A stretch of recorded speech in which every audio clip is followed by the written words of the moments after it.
పెద్దపల్లి జిల్లా రామగుండం పారిశ్రామిక ప్రాంతంలో ఏఐటియుసి, సిఐటియు, ఐఎఫ్టియు మేడే వేడుకలు నిర్వహించారు. మాజీ ఎమ్మెల్యే కోరుకంటి చందర్ కార్మిక సంఘాలు ఎర్ర జెండాలను ఎగురవేశారు. మేడే స్ఫూర్తితో కార్మిక వర్గం తమ హక్కులను సాధించుకోవాలని పిలుపునిచ్చారు.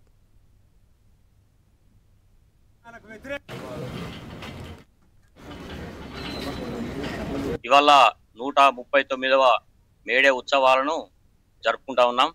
ప్రపంచ కార్మిక సోదరులందరికీ, సింగరేణి ఉద్యోగస్తులందరికీ, అధికారులందరికీ మేడే సందర్భంగా శుభాకాంక్షలు తెలియజేస్తూ, ఇవాళ ఈ మేడే ఆ రోజు అమెరికా నడిబొడ్డున వంటి చికాగో నగరంలో రక్తాన్ని చిందించి ఈ 8 గంటల పని దినాన్ని అమలు చేసిన రోజు. కొత్త గనులు రావాలని, ఉద్యోగ భద్రత కావాలని, ఇంకా ఏదైతే ఉన్నదో మనకు 40,000 కోట్ల అప్పు ప్రభుత్వం వెంటనే చెల్లించి ఇంకా సంస్థకు పెట్టుబడులు తెచ్చి ఈ తెలంగాణకు గుండెకాయ అటువంటి సింగరేణిని ఇంకా అభివృద్ధి పదంలో నడిపిస్తూ ఉద్యోగ అవకాశాలను మెరుగుపరచాలని ఈ మేడే సందర్భంగా పిలుపునిస్తూ, ఇవాళ ఏదైతే నరేంద్ర మోడీ 44 చట్టాలను 4 కోట్లుగా విభజించి ఇవాళ కార్మిక వర్గంపై ఉక్కుపాదం మోపుతా ఉన్నాడో దాన్ని రద్దు చేసి 44 చట్టాలని అమలు చేయాలని దేశవ్యాప్తంగా మే 20 తారీఖు నాడు మనం ఒక సమ్మెను చేస్తున్నాం. ఆ సమ్మెలో సింగరేణి సంస్థ కూడా భాగస్వాములై దాన్ని విజయవంతం చేసి ఈ చట్టాలను 44 చట్టాలని అమలు చేసే విధంగా ఆ సమ్మెలో భాగస్వాములు కావాలని ఈ సందర్భంగా పిలుపునిస్తా ఉన్నాం. మేడే కార్యక్రమాలు జరుగుతున్నటువంటి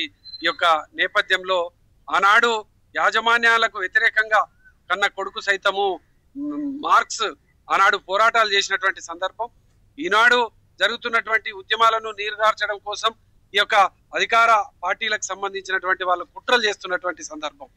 ఇవాళ ఈ తెలంగాణ రాష్ట్రంలో గతంలో కేసీఆర్ గారు అమలు చేసినటువంటి జీవోలను అమలు చేయనటువంటి పరిస్థితి, సింగరేణిని ప్రైవేటీకరణ పేరిట కాంట్రాక్ట్ ఉద్యోగులను ఎక్కువ చేసి పర్మనెంట్ కార్మికులను తక్కువ చేస్తున్నటువంటి ఈ యొక్క సందర్భంలో కార్మికులందరూ కూడా ఐక్యంగా పోరాటం చేయాల్సినటువంటి సందర్భం వచ్చింది.